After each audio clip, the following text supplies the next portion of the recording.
Good afternoon, all. So I've opened the webinar doors. Here they come, Francis. So we've had Welcome, everyone. north of 400 people sign up for this afternoon's webinar. So I'm not surprised that was already a number of you waiting, even though we're still a couple of minutes time to the official start. So we're still kind of in the pre-show. We won't kick off formally yet while people just kind of get settled and get themselves comfortable. But already we've got 50 people through the door, Francis, which is fantastic. Yes. More are coming. Some of you might be first timers to something to do with Think Productive, in which case I'll introduce in a couple of minutes when we start, like exactly who we are and what all this is about.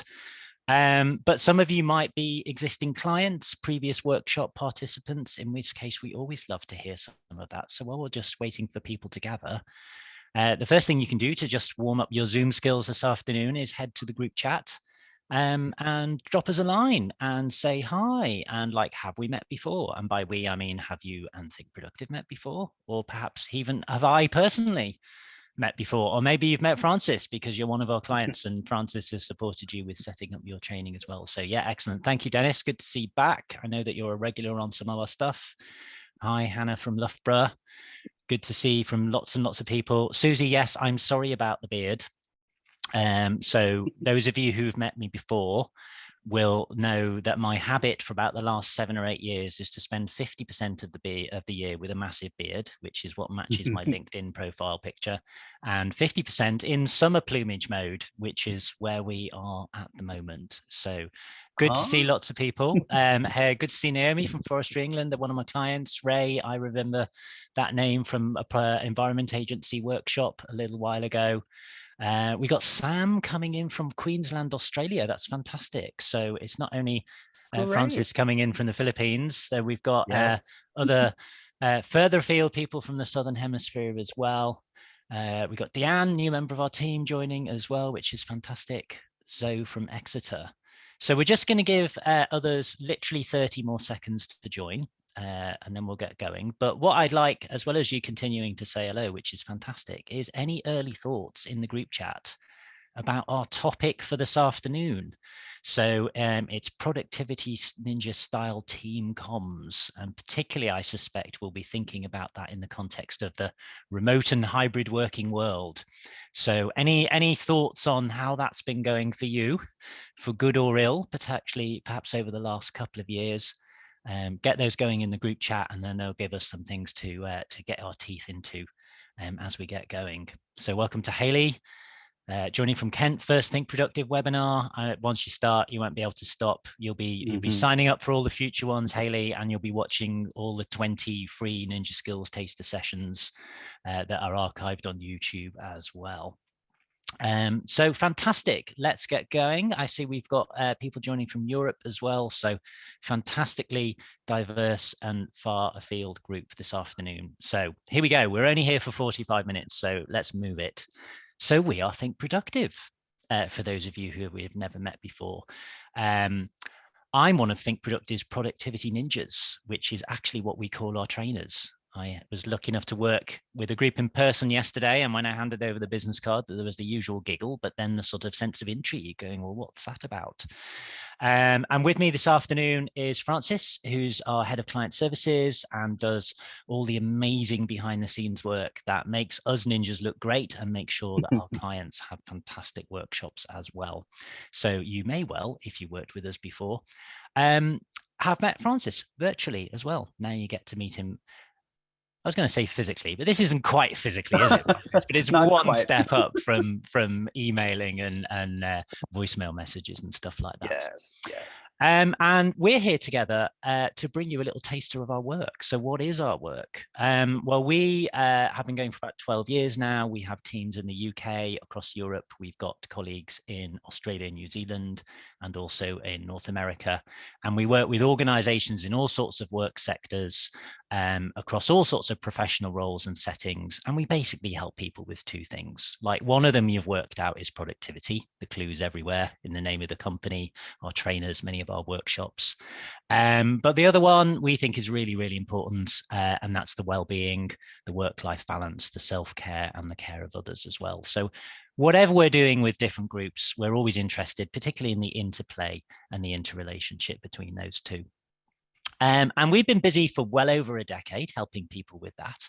But as like most of you that are joining this afternoon, the world's changed just as much for us as it did all for you when it comes to the world of work a couple of years ago. And so along with rewriting and refreshing many of our sessions over the last 18 months to 2 years, we've been doing quite a lot of what we call our hybrid working trilogy. So some of you may have been on some of these sessions with your organizations. Some of you may been on taster versions of some of these before. We've got the Productivity Ninjas Guide to Hybrid Working. We've got Leading Hybrid Teams. And the session that we're giving you a little glimpse in today is normally a half-day session called Supercharge Your Team Comms. So we're going to be particularly looking at that aspect of successful teams, but also maybe thinking about it in terms of the challenges that the worlds of hybrid and remote working have been and are presenting us. So obviously I've had to downgrade today's purpose statement because we're only here for 45 minutes rather than 3 hours. So I think the full Supercharge Your Team Comms purpose says something like, by the end of the day, you will have tools, techniques, and a process to create clarity and connection through great comms. So today, because I've only got 40 minutes, I've decided that what I want to do is give you some ideas and inspiration to do that and set you off with some stuff in your kit bag, either to be able to work on that yourselves individually as your immediate small team, or maybe to have an idea about whether you'd like to invite us in to help you with that and do some kind of work within the hybrid working trilogy, or indeed from elsewhere in our catalogue as well. So I'm sort of going to try and give you a taster of parts of all of that workshop. Very ambitious as I was planning this last week.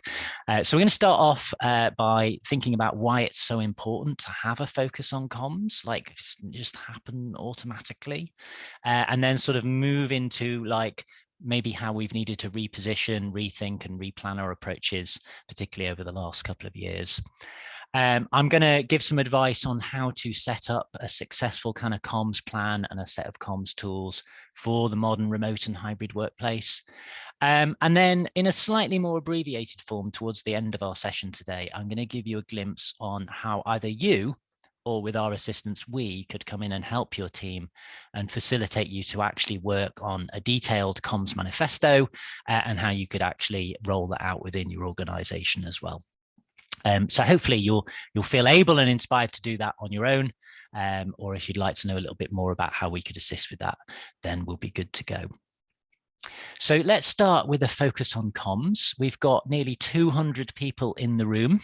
So clearly people are really interested in this and this topic is on their mind. We've got some great thoughts in the chat at the moment about what people have been thinking about this. I mean, like we know it's really important, obviously, like communication in and within teams and outside the organization to clients and stakeholders, like it's an absolutely vital part of getting stuff done. It's also a vital part of creating the community and the camaraderie and the collaboration that are part of us all doing our best work, both individually and collectively. We're social animals, and getting that right supports all of the good things that it means to do good work in organizations and also to be working in a good organization as well. So we kind of knew that this stuff was important beforehand, but we maybe didn't put as much explicit effort into it as we definitely have realized we need to in more recent times.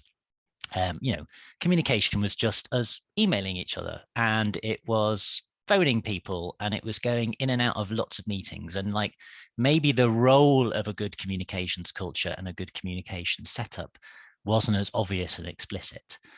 But then, of course, the big change happened, and it's getting further and further in the past now. But I mean, most of us will remember the very early months where many organizations had to completely spin and pivot very, very quickly.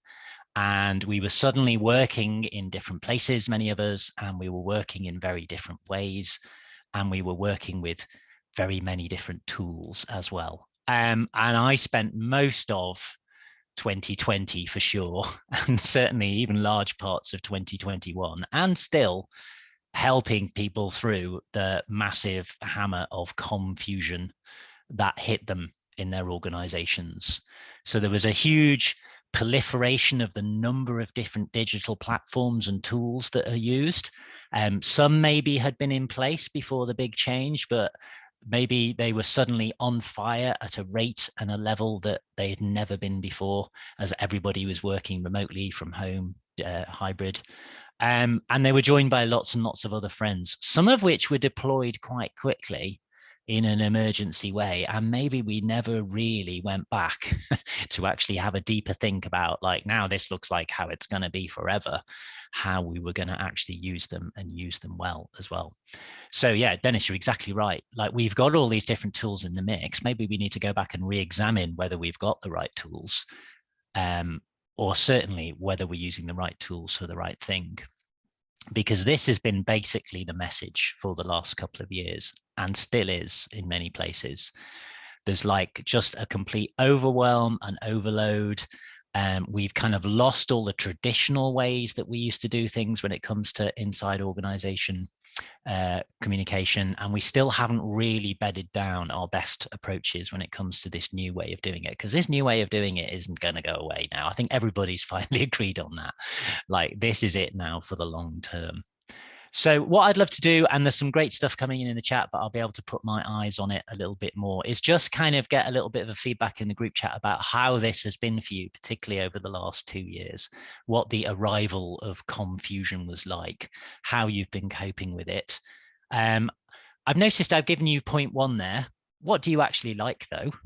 So what has been good? What have you enjoyed? There have been many things, and many people have been reporting them in sessions.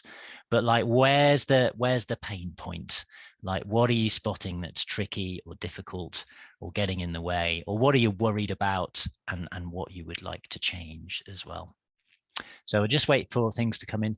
So Mita's there. I'm not sure whether Mita means I would like fewer emails, or I actually do like the fact that I'm getting fewer emails. It could be both, depending on who's reading that on the session as well.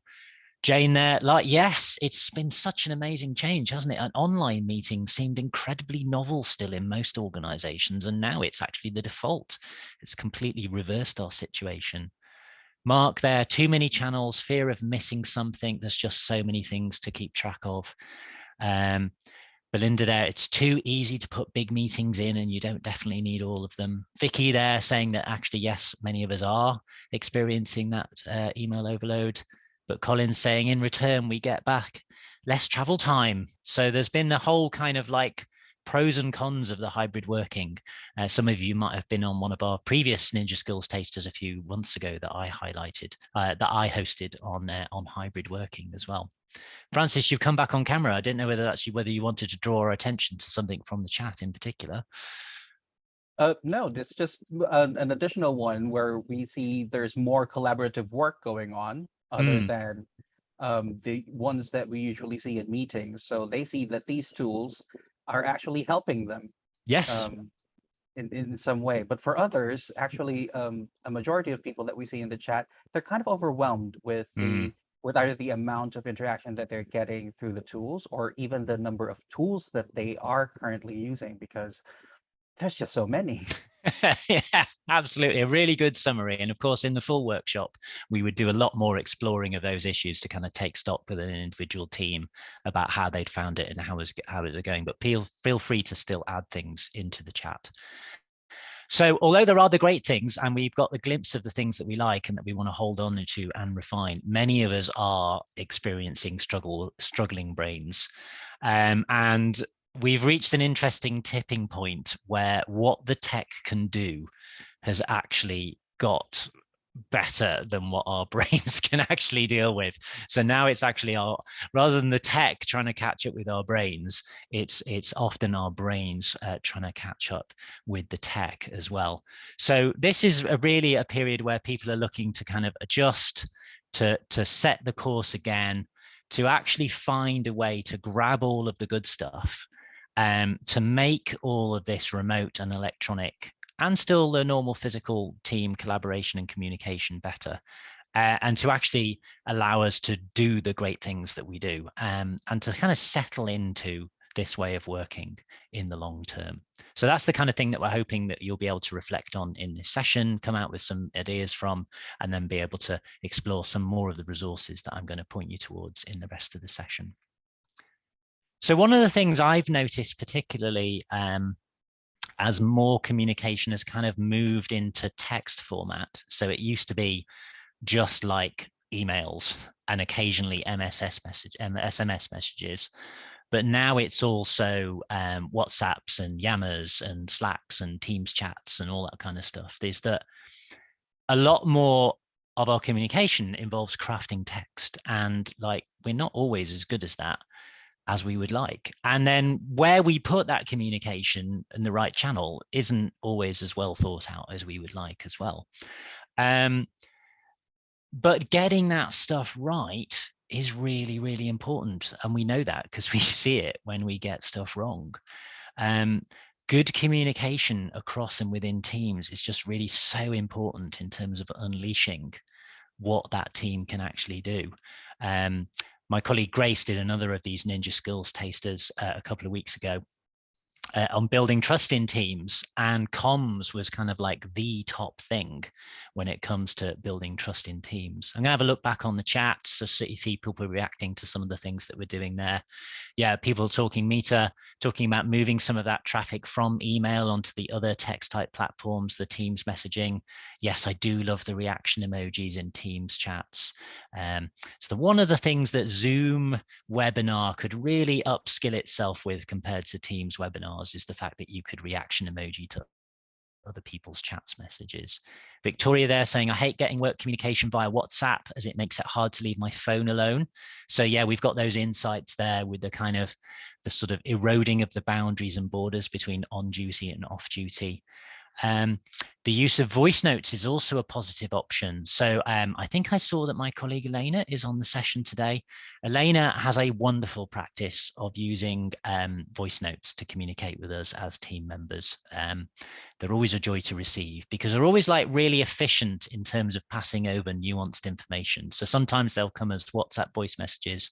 Sometimes if it's to the whole team, they will come as Slack voice notes as well. So yeah, there's other kind of tools that we can get. There you are. Elena is on the session. She's just given me a smiley face as well. So whatever tool that we're using, we want to kind of make sure we create the right tone. We're relying much more on these text type platforms. And so therefore we need to think about what we're actually saying. All of us, I was on the Inbox to Zero workshop yesterday, and all of us have that sort of feeling with email when you open up an email from someone and it's like 3 screens of dense greed, and like you do 3 or 4 run-ups at it and you've got to the end and you just go, I still don't know what you want. Or like, maybe I don't even know who you are. Remind me again. So really crafting the content and the layout of our emails and our other text-based messages is actually going to create the more successful communication. Because we can't rely on all of that sort of non-verbal cues that we used to get when we met people in the real, in physical meetings much more often, or we actually were an opportunity to go up and visit somebody at their desk side. We've got our wonderful Think Productive team there, faking some perhaps less positive non-verbal cues that we used to get when we saw people in the real. But at least we had that kind of information. It's not quite the same when we're trying to do the same thing over in text land. I've got a deliberately accentuated before and after example of an email. So here, Bob's got back to Elena about something. Elena, I'm not sure I can help you here, but I'll send anyway. Hope that's okay. I suppose you did ask for feedback. Gosh, Bob, you put me on a downer already. I'm only halfway through your message. One of our team has said some positive words about the new handout and the video links. I don't know about the translation in YouTube. Would you get a zing in your step if you'd received that from Bob? I think not. So again, thinking about this crafting to put the humanness into our emails, to put the calm and the pop into our emails. Here's an example of the same message from Bob, but I don't know about you, I would much more receive that from Bob. I would have a spring in my step after getting that. And also it's much clearer and easier for me to work out what actually Bob is saying and what Bob is joining to the conversation. So even though we're tired and we're overwhelmed, it's really, really important that we think carefully and we think with care about the crafting of some of this text-based asynchronous communication, because we're having to rely on that so much more than we used to do in the before times. And you'll notice that I've sneaked in that word there, asynchronous, because that is a much bigger part of the comms mix now than it was before in remote and hybrid. People are working in different places, people are working on different schedules depending on family setup or context or circumstances. And a lot more of the sort of exchanging of communication is happening non-simultaneously. And that's had its upsides. It's given us flexibility, but it's also had our downsides. I'll refer you back to our Making Hybrid Working Really Work free taster from a couple of months ago. But again, we have to get really, really good at this, because hybrid working is definitely going to be permanent. There have been some great things, but as Jennifer says, there's been some downsides to all that hybrid working stuff as well. You've very, very well anticipated my next couple of slides, Jennifer. We used to rely on physical in-person meetings and that kind of in the moment, ephemeral, in-person office vibe to do a lot of that, those almost unnoticeable things that created and connected and built our teams and allows us to collaborate. And a lot more of that, not all of that, is happening asynchronously and in the form of text than it used to. And even really early on in lockdown 1, you can see from the stats there in the corner that this is research from the halfway through 2020. That was the very, very first thing that people reported that they were missing. That sort of informal, in the moment, bumping into each other, noticing, sharing information, sharing ideas and inspiration that maybe we didn't plan, but actually until it was gone, we didn't realize how important it really was. And we have got better at it. I've been working with lots of organizations over the last couple of months, but we need to watch out for some of the pitfalls still. So, there's less of that informal social connection. Our horizon seems to collapse a little. So we get the breakout of phenomena that we have coined micro silos and proximity bias. And sometimes some of us just would love to see a real person in the real. Again, all of our team are back on the road doing workshops in person now as well as online. And it's just reminded me how much of a fueling emotionally and physically that kind of interaction gives me as well. I've also been to a couple of team days where it's been the first time that the teams have come back together physically for the training. And just to see the delight and joy on their faces has been amazing. So I just want you to head to the chat and just put in any of your own thoughts and observations. And we'll also look back at some of the ones that have come in the last few minutes around what have been the challenges with this kind of social connection and communication and the building of community and camaraderie as well. We've got here, it makes it harder for new team members joining the team who didn't have established relationships. Yeah, absolutely. So what does it mean to join a new team? How do you do induction training? How do you create contacts? How do you create those social relationships and trust with people as well? Francis, what have you noticed, or what do you have to share? There are people who would say that because there's that increase in, say, digital communication, there's that with the increase in the digital communication, there's less and less time to do the actual work, because instead of because instead of putting that time into just doing the work, they spend it on meetings, answering messages, and all of the other say distractions that they get from the various channels. There are also people who would say that it's just very difficult to have meetings using digital channels, because one, you don't get the nuance. Second, there's a higher chance that these meetings get shared pretty badly because you don't get to see the body language. There are some meetings that are that do not require cameras on, so you don't really get to read the room as you would in a regular meeting. And of course, we're giving ourselves the even harder challenge now. It's not just let's have a good virtual meeting. We're trying to do hybrid meetings now, where some people are on site and are in the real, and then they're being joined by remote colleagues as well. Charles there said it's hard to know what's going on in the office because you would accidentally overhear so much and just take it in by osmosis. So, unless we make a deliberate effort to share some of that kind of stuff. So we got there on the bottom left of the slide, breaking through those micro silos with the show and tell, cross-functional shares, etc. Dennis there, starting meetings with some kind of check-in or social. Absolutely. Helen there, it's been almost 2.5 years since I've seen all of my colleagues all together.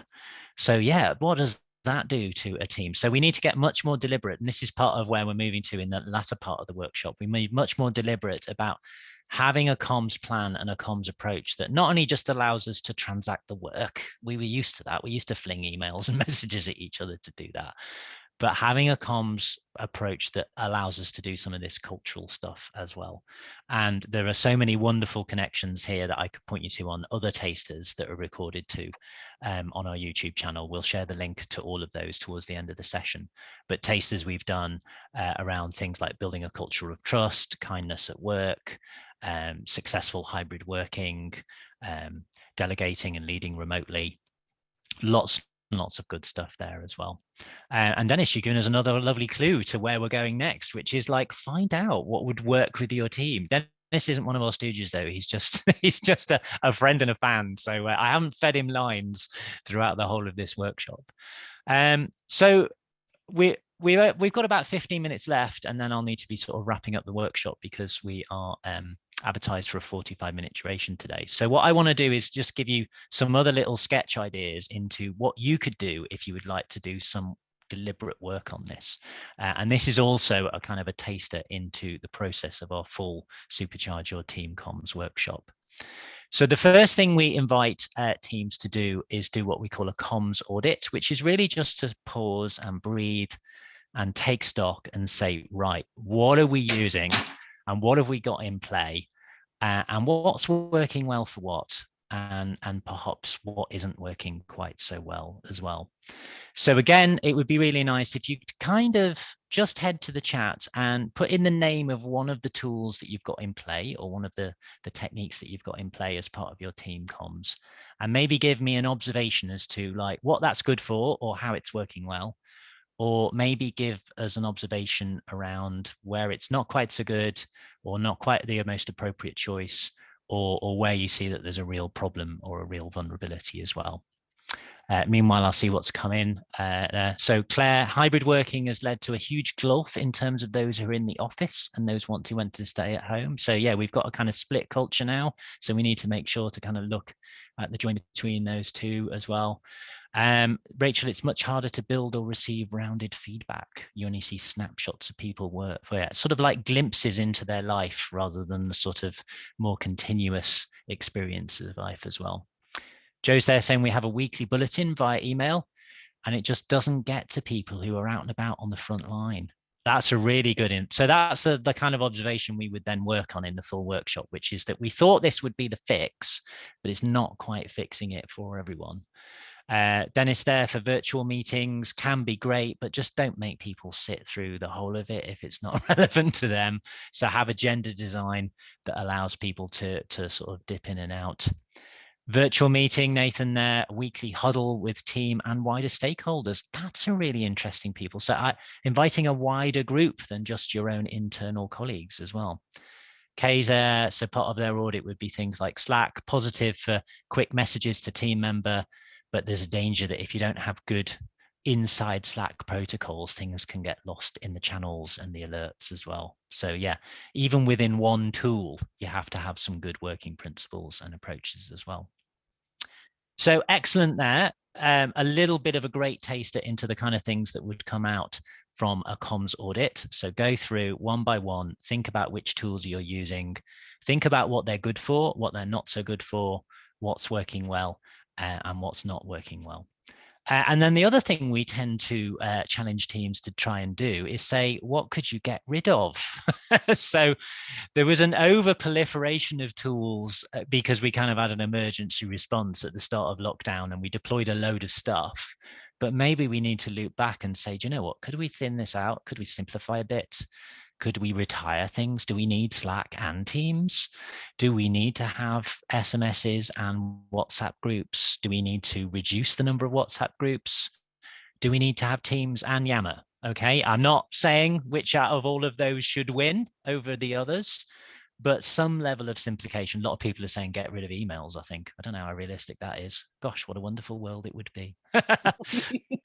One of our most popular workshops in the world would suddenly not be bought by anyone. So I feel very conflicted professionally about imagining that world. So Caroline there saying, yeah, maybe, if tools do very similar jobs, what is the point of having both of them in play as part of your kit bag? So again, we would invite a team, or we invite you today after this session to do a comms audit. And maybe, there you go, that's a good one, Jane. Not just remember or think about the ones you could get rid of, remember the ones you've probably stopped using, like picking up the phone and stuff like that as well. Maybe you can bring back some of that OG stuff and get good use of it. And then also really thinking about then when you do know what you have in play, about how to make the right choice for each individual communication event as well. So again, on the Fuller workshop, we talk about our POPP acronym, which allows you to make that choice. And so you're sitting there saying, I need to send a message out into the world, to the team. Let me plan how I'm going to do this and do it well. I'm going to think about what is the reason for it. What outcome do I want? Like, what actual change do I want to see resulting as sending this thing out? How urgent is it that people see this? What's the sort of time criticality, and who am I actually trying to reach? So I really like that that observation a little earlier about like an weekly email, probably not that great for field-based staff, would have like great reach to office-based staff, etc. So again, it's a reasonably simple but effective decision-making tool. Like I've just got two examples. I want to have a talk one-to-one about a member of my team with a performance issue. I'm probably not going to want to email that, but how many times do we accidentally start down that road? I actually want a proper one-to-one, certainly a good virtual one-to-one, or ideally a physical in-person one-to-one if circumstances allow as well, depending on how urgent it is. Example 2, we are sharing business financials across the whole business. It's all staff. Maybe we keep that. Doesn't seem like it's super urgent that it goes out this week. So maybe we keep it for the next all hands or quarterly meeting. Or maybe we send out on a monthly email or something like that. But again, you've got to think about who is it going to get to more or less effectively, depending on which method we choose. And the other thing that we invite people to do, and I invite you to do when looking at your comms setup and refining it, is think about those other two really big components. So for email, I'm going to refer you to a couple of our previous Ninja Skills taster sessions. And at the end, we'll let you know how you can watch back all of them on the YouTube. So my colleagues, Grace and Haley, have done sessions with the title, How to Make Your Email Life Suck Less.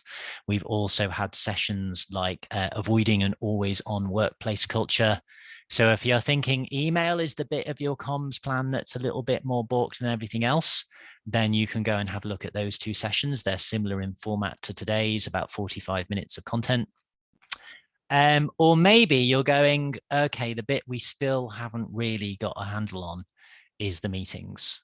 Either the virtual meetings still need work, or actually now we're in the new frontier of difficulty, which is the hybrid meetings. Because sometimes you just need to get people together in real time to work on something, and there is eventually no substitute for certain kinds of work for that. So again, if you'd like to open hidden door number 3 for more on that, then we've got past taster sessions like this. Haley and Graham have done how to fix meetings, and we've also done how to chair meetings like a productivity ninja. both of which inspired by Haley and Grace's book, How to Fix Meetings, which was almost ready to land at the start of lockdown 1. And then the publishers went, maybe we should make sure this book includes stuff about virtual meetings. So they went and rewrote the entire book for another year, and it came out, and it now involves both physical and virtual meetings as well. Joe there saying, I watched the Inbox Zero taster, absolute game changer for me. Well, nice little plug for the fact we've got another one of those coming up very soon. So excellent news. Really, really good to hear that. So I've got about 5 or 6 more minutes. I just want to sketch out to you the process that you could follow, or that we could come and help you with, for really going deep into this, which is creating your own comms manifesto. And again, we facilitate this process. We can either come and do it with you in person as a special treat, or we have got really pretty good at doing this virtually online. So obviously we use either Teams or Zoom, but we also deploy other kinds of collaborative technologies like Miro and polls, shared whiteboards, all that kind of good stuff as well. And we would normally start that process by inviting people to reflect on the kind of stuff we've been doing already, but also really start to home in on specific changes that they would like to do. So again, just to kind of rehearse that part of the process, I'd love you to head to the chat and let's get some things answering just one of these questions. You choose which one you want to answer. How could some of the comms that you receive be improved? Or if you're going to be very, very self-honest, how could some of the comms you create be improved as well? Dennis, well, the new stuff's coming in. I love that. We send each member of our team the How to Fix Meetings book before they start working. I will have to tell Haley that. I will Slack message her after the session. So, there you go. I hope you get them from a legit source, Dennis. Like, is there like a big black market in bootleg How to Fix Meeting books? I don't know. Okay. So Joe there. So the reflection and the insight is use the right platform for the right purpose. Ulrika there saying, yes, let's use fewer tools. Let's be more selective and decide what is in comms worthy.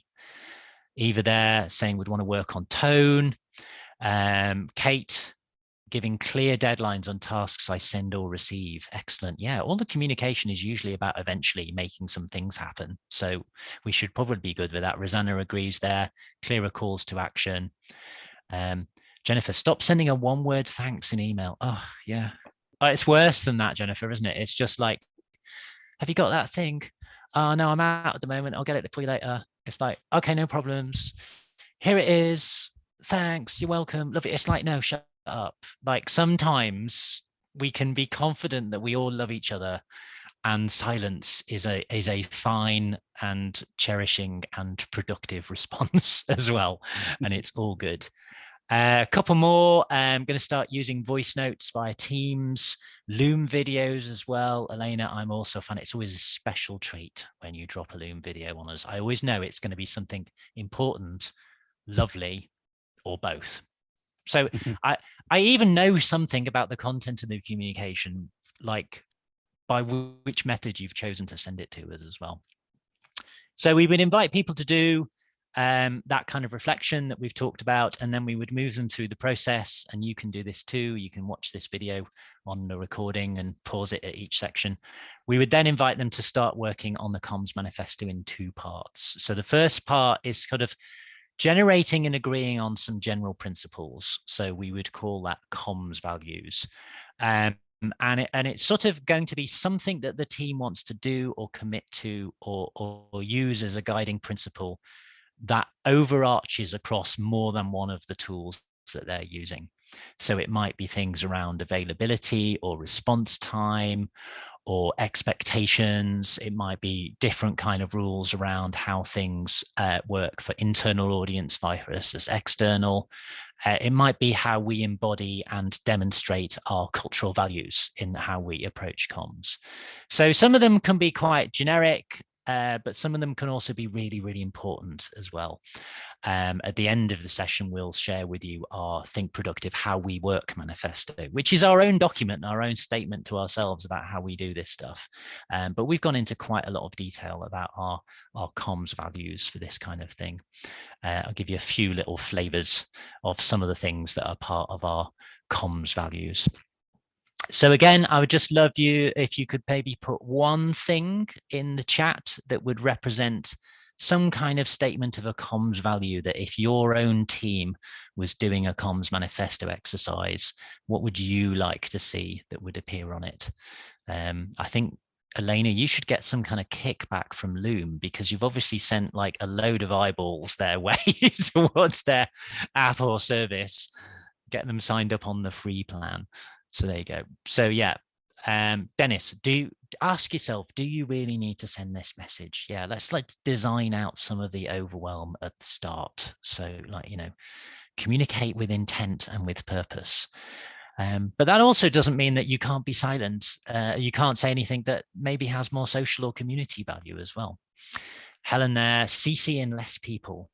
Naomi, respecting time to focus, but people are not expected to respond immediately.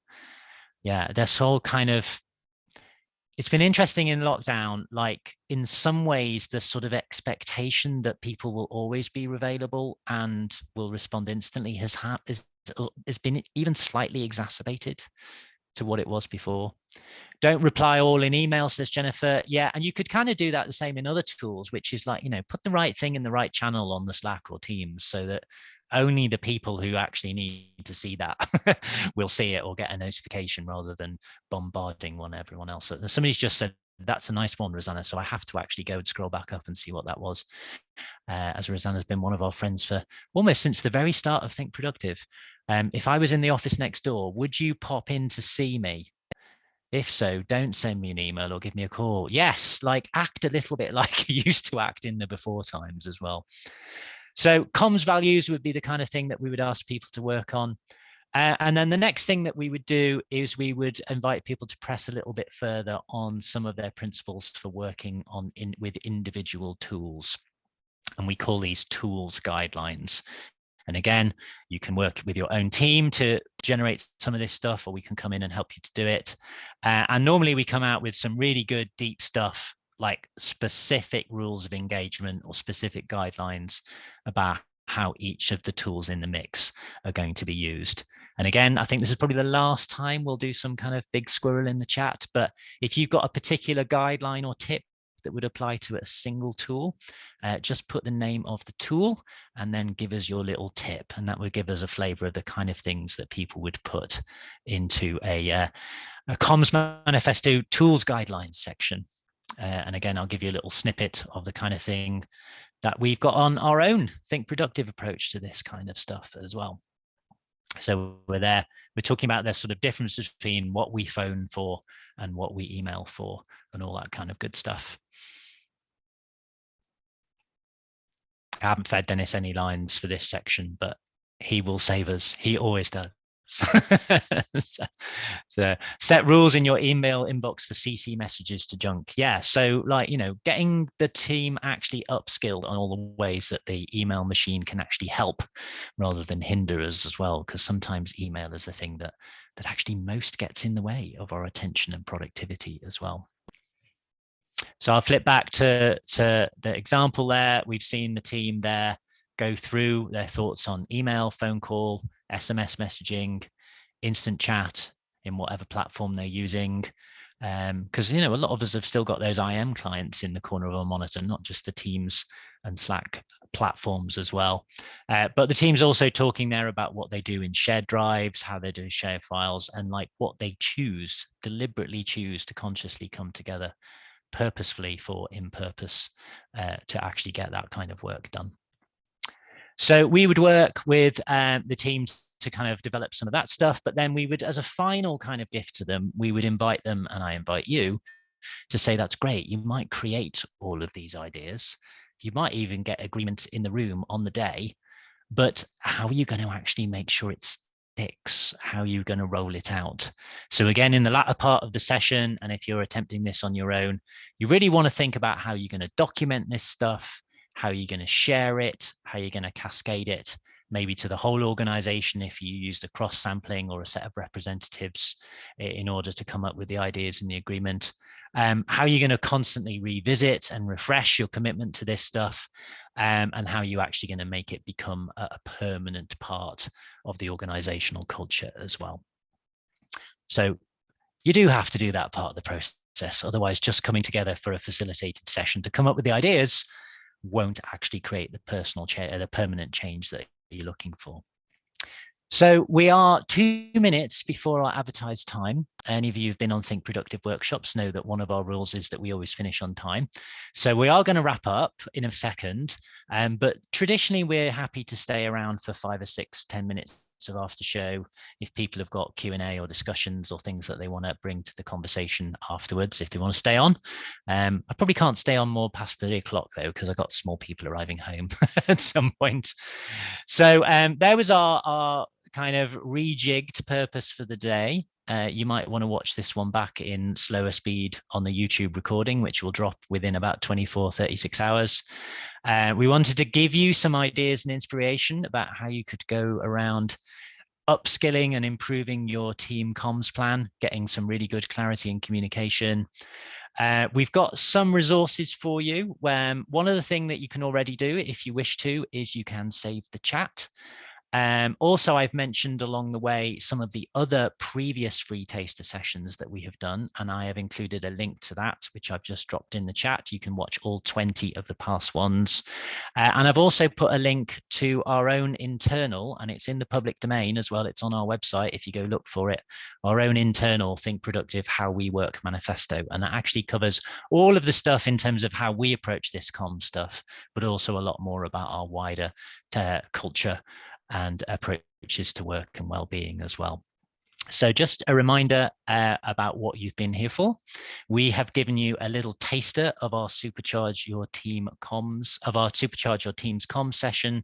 And that in turn is part of our hybrid working trilogy, which includes workshops called the Productivity Ninja's Guide to Hybrid Working and Leading Hybrid Teams. And in turn, that's only a part of what we do in the world of workplace work and well-being. I have seen a message from you, Nick, saying, how do you save the chat? I will answer that in a second. I just want to wave everyone off with a few final things. If you would like more of this kind of free, short, quick fire training, we've got 2 more of our monthly taster sessions coming up on the roster.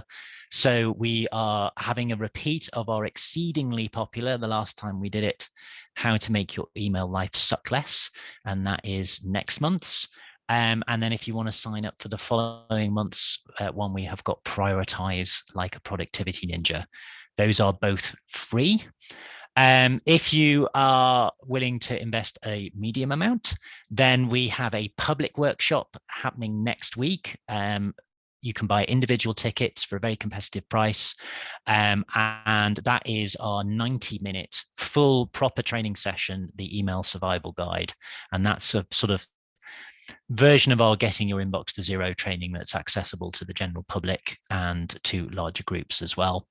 And then, of course, if you want to talk to us about coming in and doing something with your team, just head to our website and all of the ways to get in touch will be there as well. So thank you for that. Nick, you asked about how to save the chat. In the little space at the bottom of the chat window where you have been typing your own messages, there's a little 3 dots menu off to the right-hand side. If you click that, a little drop-down menu comes up and the first message option should be Save Chat, and you can just grab the chat file. So there we go. We've got one hand up, Vash. If you want to talk, just let me know in the chat and I can unmute you. But if it was just because you wanted to ask a question, then you can drop it in the chat. No dots, perhaps because it's a webinar. Okay, well, I will save the chat. And if anybody wants it, drop me a line. I'm going to put my details again in there, and I will very happily send you a text file version of the chat as well.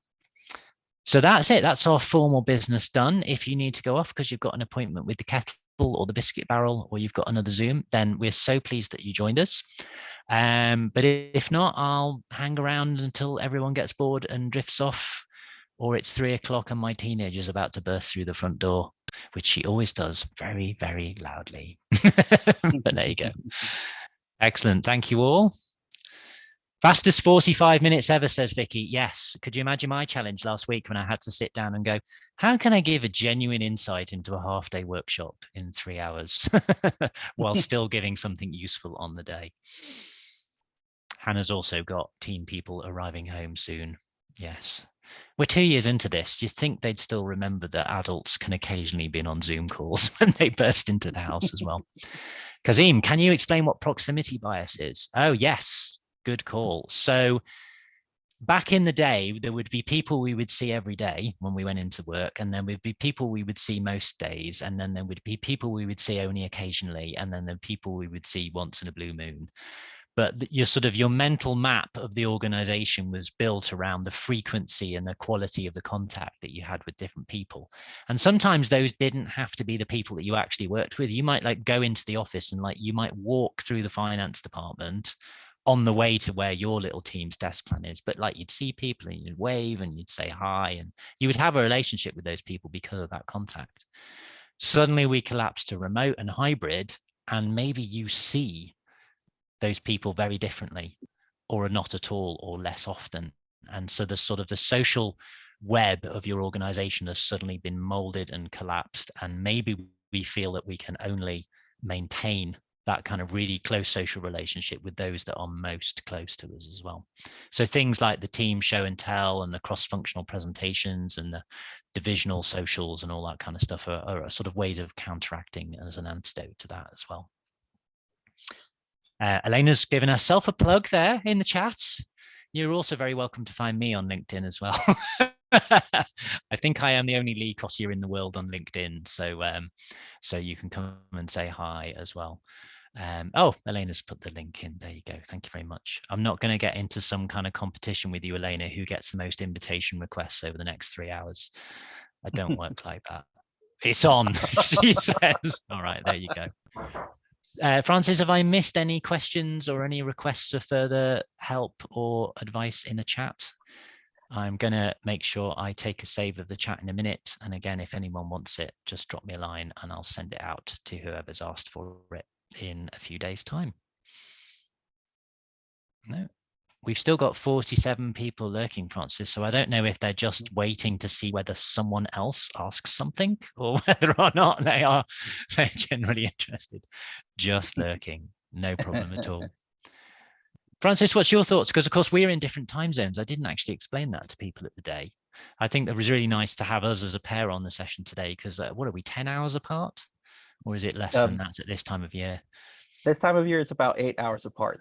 Yeah. So there's yeah, that is also a very good point in this sort of session, because like we've experienced with some of our clients, there is some sort of challenge, especially when you have people who are working from different sides of the pond, and like how they can collaborate effectively when there's that time difference between the teams. And so I've met a lot more organizations that are now got team members across time zones that never did before, because of course where then they can recruit from is just suddenly a lot more flexible. It's like, well, there is no reason we can't have somebody working from Germany or wherever.